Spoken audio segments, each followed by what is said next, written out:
हाय। अब हम डिस्कस कर रहे हैं लेटेस्ट सी बुक का 11 चैप्टर स्टोरेज क्लासेज इन सी।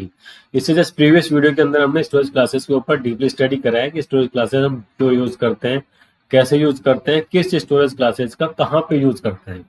इस अब जो लेक्चर के ऊपर हम डिस्कशन कर रहे हैं इसके अंदर हम सभी स्टोरेज क्लासेस का एग्जाम्पल के साथ में स्टडी करेंगे कि कहाँ क्या यूज हो रहा है और उनको मतलब यूज करने से क्या होता है और किन कीवर्ड का यूज करके कैसे करते हैं और उनसे आउटपुट कैसे इम्पैक्ट होता है, आउटपुट कैसे चेंज हो जाता है अगर हम किसी के साथ में वेरिएबल के साथ में अगर हम मैन्युअली स्टोरेज क्लासेस को ऐड करते हैं। तो हमारे पास में टोटल स्टोरेज क्लासेस कितनी है? 4। Automatic, register, static and external.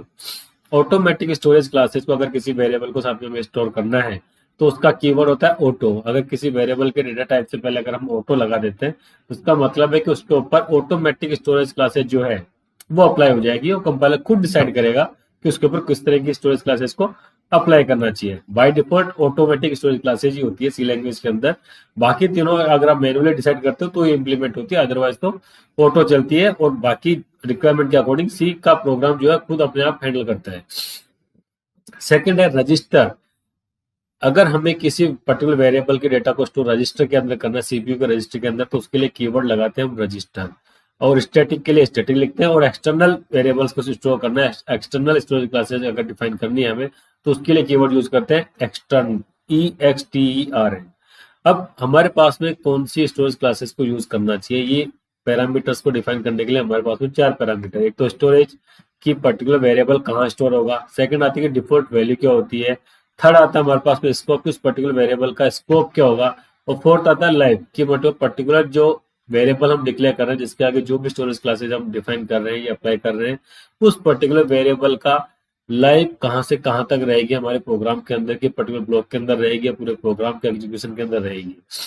तो इस तरीके से हम स्टोरेज क्लास को यूज में लेते हैं। तो हमने यहाँ पे लिस्ट आउट कर रखा है ऑटोमेटिक का स्टोरेज जो होता है मेमोरी के अंदर केवल सीपीयू रजिस्टर के अंदर, केवल रजिस्टर वाली जो स्टोरेज क्लासेस हम अप्लाई करते हैं तो डेटा स्टोर होता है सीपीयू रजिस्टर के अंदर। वो यूज क्यों करा जाता है? क्योंकि मोस्ट फ्रिक्वेंटली वो आपका एक्सेस होता है अगर प्रोग्राम के अंदर तो, अदरवाइज सारा का सारा डेटा स्टोर होता है आपकी मेमोरी के अंदर।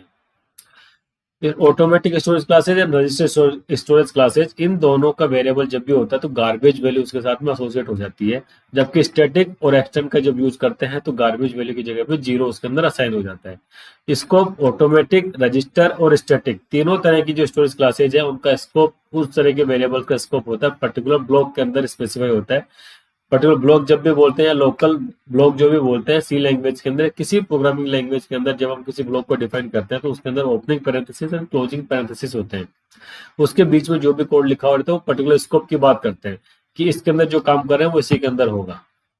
जबकि अगर हम किसी वेरिएबल के साथ में एक्सटर्नल स्टोरेज क्लासेस को अप्लाई कर देते हैं तो उस वेरिएबल का जो स्कोप होता है पूरे प्रोग्राम के अंदर हो जाता है। अब किसी भी फंक्शन के थ्रू, किसी भी क्लास के थ्रू उस पर्टिकुलर वेरिएबल को एक्सेस कर सकते हैं। अब बात आती है लाइफ की। ऑटोमेटिक और रजिस्टर, इन दोनों का लाइफ जो होती है पर्टिकुलर ब्लॉक के साथ ही खत्म हो जाती है, जहां इसका स्कोप होता है उसी के साथ इसकी लाइफ भी खत्म हो जाती है। लेकिन अगर आपने स्टैटिक कीवर्ड लगा रखा है, स्टैटिक स्टोरेज क्लासेज अप्लाई कर रखी किसी वेरिएबल के साथ में, तो उसकी जो लाइफ है दो फंक्शंस के बीच में जब भी कॉल करते हैं या फंक्शन कॉल कर लिया उसको फंक्शन को सेकंड टाइम जो कॉल करने के लिए जाएंगे तो तब तक वो हमारी प्रीवियस जो वैल्यू थी उसको स्टोर करके रखेगा। मतलब कि उसकी वैल्यू जब लाइफ जो रहती है तब तक रहती है जब तक कि फंक्शन कॉल होता रहता है। फंक्शन कॉल से बाहर उसकी वैल्यू खत्म हो जाती है, मतलब लाइफ खत्म हो जाती है। लेकिन जो उस फंक्शन को जब भी कॉल करेंगे तो उससे पहले जो भी उसके अंदर वैल्यू स्टोर थी वो उसको वापस से रिकॉल कर लेता है। सारी चीजों को हम एग्जाम्पल के थ्रू अभी चेक करके देखनी है क्या किस तरीके से इंप्लीमेंट होता है। और अगर कोई वेरिएबल एक्सटर्नल डिफाइन करा हुआ है, एक्सटर्नल स्टोरेज क्लासेस के ऊपर अप्लाई करी हुई है, तो पूरे प्रोग्राम जब तक आपका प्रोग्राम का एंटर नहीं होता है तब तक उसकी लाइफ बनी रहती है। जैसा उसका स्कोप होता है ग्लोबली किसी भी फाइल में एक्सेस कर सकते हैं, तो जब तक आपका प्रोग्राम रन होगा तब तक एक्सटर्नल स्टोरेज क्लासेज का यूज करके जो भी वेरिएबल हमने डिक्लेयर करा है उसकी लाइफ बनी रहेगी, उसको जब भी आप यूज कर सकते हो। तो हम चलते हैं हमारे प्रोग्राम के अंदर एग्जाम्पल का तो चेक करेंगे कि इनके अंदर डिफरेंस होता क्या है।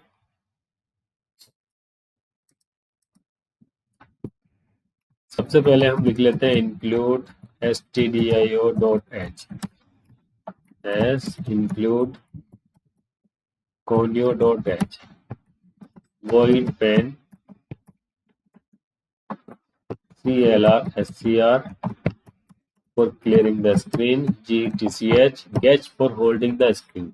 सबसे पहले अभी तक हमने जो भी वेरिएबल डिक्लेयर करे हैं, यूज करे हैं, तो उसके अंदर हम जैसे इंटीजर टाइप की बात कर ले तो हमने सबसे पहले क्या करा, इंट आई, ये डिक्लेयर कर दिया हमने।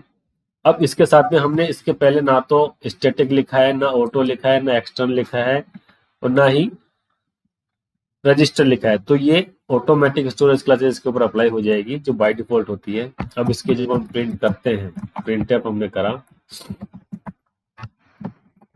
Value of i equal to %d, तो क्या बोला था हमने, कोई भी गार्बेज वैल्यू इसके ऊपर प्रिंट हो सकती है। तो अब इसको रन करा करके चेक करते हैं। हमने कोई वैल्यू नहीं दी थी, लेकिन आई की बाय डिफॉल्ट वैल्यू इसने क्या ले लिया, -28762। तो कोई भी गार्बेज वैल्यू आ गई है। अब देखिए ये वेरिएबल हमने यहाँ डिक्लेयर करा है। अब एक फंक्शन ले लेते हैं हम, कोई भी वॉइड एफ नाम का कोई फंक्शन हमने ले लिया है। इसको हम यहाँ पे कॉल करवा लेते हैं, या फिर इसका नाम चेंज कर लेते हैं, थोड़ा FUN कर देते हैं। ठीक है, इसके अंदर हम कुछ भी नहीं कर रहे, यहाँ पर हम वेरिएबल को डिक्लेयर नहीं कर रहे हैं, इसका प्रोटोटाइप डिक्लेयर कर देते हैं ऊपर। फंक्शन को यूज करने का जो प्रोसेस होता है, ये इसका प्रोटोटाइप डिक्लेयर कर दिया हमने फन। ये यहाँ पे खत्म हो गया। देखिए ये हमने वेरिएबल यहाँ पे एक्सेस डिक्लेयर कर दिया था, तो मैं इस वेरिएबल को यहां से हटा रहा हूं, कमेंट कर देता हूं।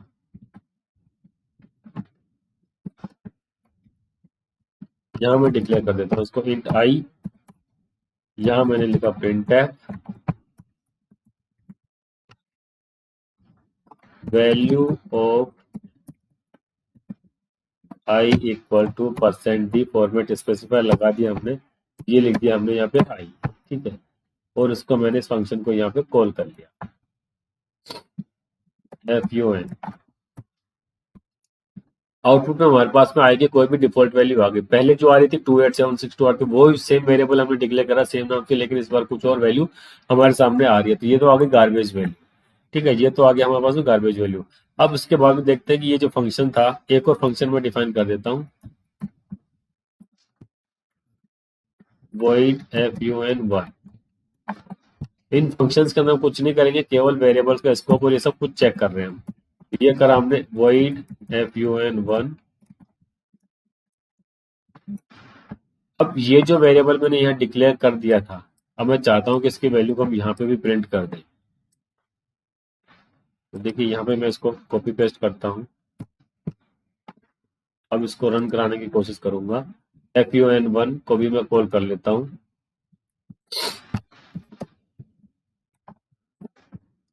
देखिए हमारे पास में एरर आ गई, क्या, अनडिफाइंड सिंबल आई, की वेरिएबल जो आपने यहाँ पे डिक्लेयर करा था उसको यहाँ पर आप एक्सेस नहीं कर सकते, क्योंकि इसका scope opening and closing parenthesis के साथ में खत्म हो गया। इसके साथ में इसका कुछ भी स्कोप बाहर नहीं है। ठीक है, ये तो हमने तो अलग अलग फंक्शंस के बीच के अंदर इसको कॉल करा था। मैं इसको कमेंट कर देता हूँ ताकि हम प्रोग्राम के अंदर आगे बढ़े। अब हम क्या करते हैं कि इसके साथ में एक यहीं पे ब्लॉक हम डिक्लेयर कर देते हैं, ये ओपनिंग और ये क्लोजिंग आ गया। यहाँ पे मैं डिक्लेयर कर देता हूँ इंट आई इक्वल टू, मैंने डाल दिया यहाँ पे 20। अब मैंने यहाँ पे लिखा print f value of i equal to %d, और ये मैंने यहाँ पे डिक्लेयर कर दिया, मतलब एक्सेस कर लिया। अब इसको मैं रन करा के चेक करता हूँ। तो देखिए वैल्यू ऑफ बाय डिफॉल्ट जो होती है -10 प्रिंट कर दिया, और वैसे 20 प्रिंट कर दिया। -10 किसका प्रिंट कर रहा है, इसका, जो कि हमने ऊपर फंक्शन कॉल कर रखा है। इनको मैं कमेंट कर रहा हूँ। अब तो मैंने जो काम करा एक ही फंक्शन के अंदर लिखा है, अब यहाँ पे मैं दूसरा का दूसरा ब्रैकेट लगा देता हूँ, ये कर दिया। अब मैं इसको वापस से जो ऊपर लिखा हुआ था उसी को मैं कॉपी पेस्ट करता हूँ। देखते हैं कि हमारे सामने क्या आउटपुट आता है। कुछ नहीं कर रहे हम, जो हमने ऊपर लिख रखा था उसी को कॉपी पेस्ट करा है हमने। अब इसको मैं रन करा, देखिए एरर क्या आ गई है, अनडिफाइंड सिंबल आई। क्यों अनडिफाइंड सिंबल आई क्यों आ गया, क्योंकि हमने जब भी डिस्कशन करा था तो उसके अंदर हमने बोला था कि ऑटोमेटिक स्टोरेज क्लासेज जो आती है तो उसका स्कोप क्या होता है, लोकल होता है, और लाइट भी उसकी ब्लॉक होती है, और मेमोरी इसके अंदर स्टोरेज गार्बेज वैल्यू आ रही है, वो हमने देख लिया है। स्कोप की पर्टिकुलर ब्लॉक के साथ के अंदर स्टार्ट हुआ, ये ओपनिंग एंड क्लोजिंग पैरेंथेसिस जो है ये इसका पर्टिकुलर ब्लॉक था, कोड ऑफ ब्लॉक, इसके अंदर हमने यहाँ डिक्लेयर करा। तो इसी के साथ में इसकी लाइफ भी खत्म हो जाती है, इसी के साथ इसका स्कोप भी खत्म हो जाता है। इसके बाहर आप इसको एक्सेस नहीं कर सकते, जबकि फंक्शन हमारा सेम है। तो ये तो आता है हमारे पास में ऑटोमेटिक स्टोरेज क्लासेस का रूल। अब इस ऑटोमेटिक के बाद में हमारे पास में सेकंड स्टोरेज क्लासेस कौन सी आती है? सेकंड आती है रजिस्टर। रजिस्टर का यूज बिल्कुल सेम वैसा का वैसा ही काम होता है जैसा कि ऑटोमेटिक का है, लेकिन इसके अंदर केवल डिफरेंस क्या आता है, अगर आप किसी वेरिएबल को फ्रीक्वेंटली यूज कर रहे हैं तो उसके आगे हम रजिस्टर लगा सकते हैं, तो ये सीपीयू के रजिस्टर के अंदर स्टोर हो जाती है। काम सारा वैसा का वैसा ही करेगी, लेकिन इसका स्कोप भी उसी के साथ में खत्म हो जाता है और लाइफ भी उसी के साथ में खत्म हो जाती है। किसके साथ में? पर्टिकुलर ब्लॉक के साथ, ओपनिंग एंड क्लोजिंग पैरेंथेसिस के साथ इसका स्कोप खत्म हो जाता है। अब हम बात करते हैं, रजिस्टर की बात हो गई है, ऑटोमेटिक की बात हो गई, इसके बाद में हमारे पास में आता है क्या? स्टैटिक और ग्लोबल, एक्सटर्नल वाला। तो स्टैटिक की जब भी बात करेंगे तो क्या होगा, चलिए अब इस पूरे के पूरे को हम क्लियर कर देते हैं ताकि हमारे बीच में कंफ्यूजन ना रहेगा। ये हमारा पूरा क्लियर हो गया है कि हम ऑटोमेटिक और स्टैटिक को, ऑटोमेटिक और रजिस्टर को कैसे क्या यूज करते हैं। ऑटोमेटिक और रजिस्टर के अंदर केवल डिफरेंट डिक्लेरेशन का होता है, बाकी स्कोप और लाइफ उन दोनों की सेम होती है। अब हमने यहाँ पे दो फंक्शन डिक्लेयर करें, FUN और FUN1। FUN1 को हटा देता हूँ मैं, हम केवल FUN के साथ में काम कर लेते हैं। ठीक है, यहाँ मैंने बोला है इसको इंट आई, इसको मैंने वैल्यू दे दी 10 और उसकी मैं वैल्यू को प्रिंट करवाता हूँ। ठीक है, तो अब देखते हैं क्या प्रिंट हो रहा है। इसको मैंने कॉल नहीं कर रखा है, मैं इसको यहाँ पे कॉल कर लेता हूँ, FUN, ये मैंने कर दिया रन। तो आई वैल्यू कितनी आ गई? 10 आ गई। अब मैं क्या चाहता हूँ कि इसकी वैल्यू जो भी आएगी बार बार इसके अंदर इंक्रीज होती हुई चली जाए। आई की जो भी वैल्यू आएगी i+1 बार बार चेंज होती हुई चली जाए। तो यहाँ पे मैं कर रहा हूँ i = i+1। अब देखते हैं क्या आउटपुट में आ रहा है। 10 आ रहा है, हमेशा मैं रन करा रहा हूँ। तो अब इसको मैं 3-4 बार रन करा देता हूँ। ये कॉपी करा मैंने, ये मैंने पेस्ट कर दिया, इसको 4 बार मैंने इसको पेस्ट कर दिया, तो मतलब कि 4 बार ये फंक्शन कॉल होगा। अब देखते हैं हमारे पास में आउटपुट के अंदर क्या आएगा। कंट्रोल F9, हर बार वैल्यू से प्रिंट करिए 10 10 10 10। अब इसके ऊपर मैं स्टैटिक स्टैटिक स्टोरेज क्लासेस को अप्लाई कर देता हूँ। तो इसके ऊपर क्या करूंगा मैं, STATIC। अब देखते हैं, सेम फंक्शन है, सेम कोड है, इसके अंदर हमने कुछ भी चेंज नहीं करा, केवल जो इसको ऑटोमेटिक स्टोरेज क्लासेस थी उसके जगह पे हमने इसको स्टैटिक कर दिया। अब इसको रन करा के चेक करते हैं क्या आता है आउटपुट के अंदर। 10 11 12 और 13, जबकि जब ऑटोमेटिक था तो बार बार ये 10 10 ही प्रिंट कर रहा था, लेकिन अब क्या कर रहा है, स्टैटिक का जब भी हमने यूज करा, देखिए स्कोप तो इसका इसी फंक्शन के साथ में था, अगर आप इसको इसके बाहर जाके यूज करेंगे तो ये आपका काम नहीं करेगा। लेकिन देखिए स्टैटिक के अंदर पहले वैल्यू कितनी थी, 10 10 के बाद हमने क्या कर दी, 10 + 1 11 हो गई, तो आई के अंदर वैल्यू क्या चली गई, 11। अब जब भी आप फंक्शन को सेकंड टाइम कॉल करेंगे तो आई की वैल्यू 10 नहीं होगी, कितनी होगी, 11, क्योंकि उसी वैल्यू को उसने स्टोर करके रखा हुआ, उसी की वैल्यू को उसने रिप्लेस कर दिया, उस वैल्यू को, उस पर्टिकुलर एड्रेस के ऊपर वैल्यू को चेंज कर दिए, उसके ऊपर ये काम करता हुआ चला जाता है। ठीक है, तो ये हो जाता है स्टैटिक कीवर्ड। स्टैटिक कीवर्ड मतलब कि एक फंक्शन को बार बार कॉल करते हो तो उसकी वैल्यू जो भी लास्ट अपडेटेड थी उसी को ये रिमेन रखता है अपने पास के अंदर, बार बार इनिशियलाइज नहीं करता है। जबकि इसको जैसे स्टैटिक से मैं हटा करके स्टैटिक हटा दी, इसको रजिस्टर भी कर दूंगा तो भी कुछ फर्क नहीं पड़ेगा, हर बार ये चेंज हो जाएगा, 10 10 10 हो जाएगा। ठीक है, और ये हटा दिया, रजिस्टर के साथ में सेम था, ऑटोमेटिक के साथ भी सेम है, जबकि स्टैटिक के अंदर वैल्यू हमारी कंटिन्यू रखता है जो कि लास्ट वैल्यू उसकी थी, तो 10 11 12 13। अब ये आ गया हमारे पास में कि इसकी लाइफ बची रहती है, लेकिन इसका स्कोप इसी के साथ में खत्म हो जाता है। इस वेरिएबल को हम यहाँ पे यूज नहीं कर सकते, जैसे कि यहाँ पे फन यूज करा हुआ है, इसको मैं FUN1 के अंदर यूज करने की कोशिश करता हूँ। तो यहाँ पे देखिए, तो ये वापस से हमारे पास में वही एरर दे देगा, भाई आपके बंदे को स्कोप खत्म हो गया, वार्निंग 1 एरर 3। एरर 3 के अंदर ये आ गया FUN1 की तो प्रोटोटाइप डिक्लेयर नहीं है, पहले तो प्रोटोटाइप डिक्लेयर कर देते हैं इसका, void fun1। अब क्या कह रहा है कि आपने डिफाइन नहीं कर रखा सिंबल को, जबकि उस एक फंक्शन को बार बार कॉल करने पे उसी चीज को वो आइडेंटिफाई करता है। स्कोप तो उसका खत्म हो जाता है, स्कोप तो उसका इसी ओपनिंग एंड क्लोजिंग पैरेंथेसिस के अंदर ही है, लेकिन लाइफ इसकी जब तक प्रोग्राम रन हो रहा है, जब तक आप इस फंक्शन को कॉल करते रहेंगे तब तक ये वैल्यू को स्टोर करके रखेगा अपने बीच में। अब लास्ट आता है हमारे पास में एक्सटर्नल। एक्सटर्नल का मतलब होता है ग्लोबली, आप किसी भी चीज को ग्लोबली जब डिक्लेयर कर देते हो, जैसे कि आपके मेन प्रोग्राम के बाहर या किसी भी फंक्शन के बाहर किसी भी वेरिएबल को आपने डिक्लेयर करा, तो वो बन जाता है आपका ग्लोबल वेरिएबल। इसकी बाय डिफॉल्ट स्टोरेज क्लासेस कौन सी चलेगी, एक्सटर्नल। EXTERN। अब इसके आगे एक्सटर्नल लगाओ या मत लगाओ, ये ग्लोबल वेरिएबल का स्कोप हो गया। इसको किसी भी फंक्शन के अंदर अब आप एक्सेस कर सकते हो, किसी भी प्रोग्राम के किसी भी पॉइंट के ऊपर इसको एग्जीक्यूट करवा सकते हो, इसकी वैल्यू को डिस्प्ले करवा सकते हो। जैसे कि अब देखिए FUN को भी कॉल कर रखा है और ये सब कुछ कर रखा है, अभी हमारे पास में एरर नहीं देगा। 10, 11, 12, 13 तो उसने दे दी है, लेकिन FUN के साथ के अंदर भी ये वैल्यू को प्रिंट करके देगा। देखते हैं ये वैल्यू क्या प्रिंट करके देता है।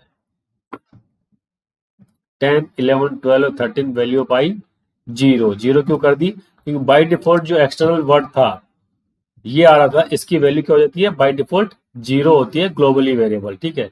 अब इसकी वैल्यू को अगर मैं यहाँ पे 10 कर देता हूँ, 10 की जगह पे मैं 50 कर देता हूँ, तो देखते हैं हमारे पास में आउटपुट में क्या आएगा। देखिए इसका तो आया 50, लेकिन जहां मैंने पर्टिकुलर स्कोप के अंदर इसकी वैल्यू को चेंज कर रखा था, यहाँ पे तो आई की वैल्यू दे रखी थी। स्टैटिक हटा देते हैं, अब इसको इसकी जरूरत नहीं है हमारे पास में, इसकी आई की वैल्यू को भी हटा देते हैं। ये भी जाएगा और वो भी जाएगा। अब देखते हैं क्या चीज होती है हमारे पास में। 10, 10, 10 और ये चला गया लास्ट के अंदर 11 प्रिंट हो गया। Value of i equal to 11 क्यों हो गया? लास्ट के अंदर प्रिंट कर रहा है ये वाली वैल्यू, लास्ट के अंदर प्रिंट कर रहा है हमारे सामने 11। पहले 4 के अंदर प्रिंट कर रहा है 10, 10, 10 और लास्ट में 11। क्यों कर रहा है? क्योंकि जब मैंने फंक्शन को कॉल करा, फंक्शन FUN को कॉल करा, तो आई की वैल्यू इसने क्या कर दी? वापस असाइन 10। तो जितनी बार मैं कॉल करता जा रहा हूँ तो आई की वैल्यू क्या होती जा रही? 10। लेकिन जब लास्ट वाला फंक्शन मैंने कॉल करा तो ये आई की वैल्यू 10 थी।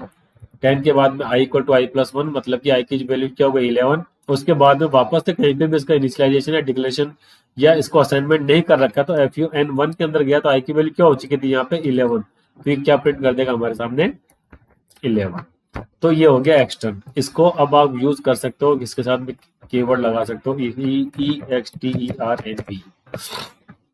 तो ये एक्सटर्नल हो गया। इसका स्कोप होता है ग्लोबली, लेकिन लाइव भी होती है इसकी ग्लोबली, मतलब जब तक आपका प्रोग्राम चलेगा तब तक इसका लाइव लॉन्ग में बना रहेगा। तो इस तरीके से हमने सारी स्टोरेज क्लासेस को यूज कर लिया है कि किस जगह पे या कहाँ पे इनका डिफरेंस आता है। तो आने वाली जब एक्सरसाइज होंगी, जब सोल्व करेंगे, तो हमें ये बात का ध्यान रखना है कि किस तरीके से कहाँ पे कौन सा हमने कीवर्ड लगाया है, कौन सी स्टोरेज क्लासेस लगाई है, तब जाके कौन सा क्या काम हो रहा है, ठीक है।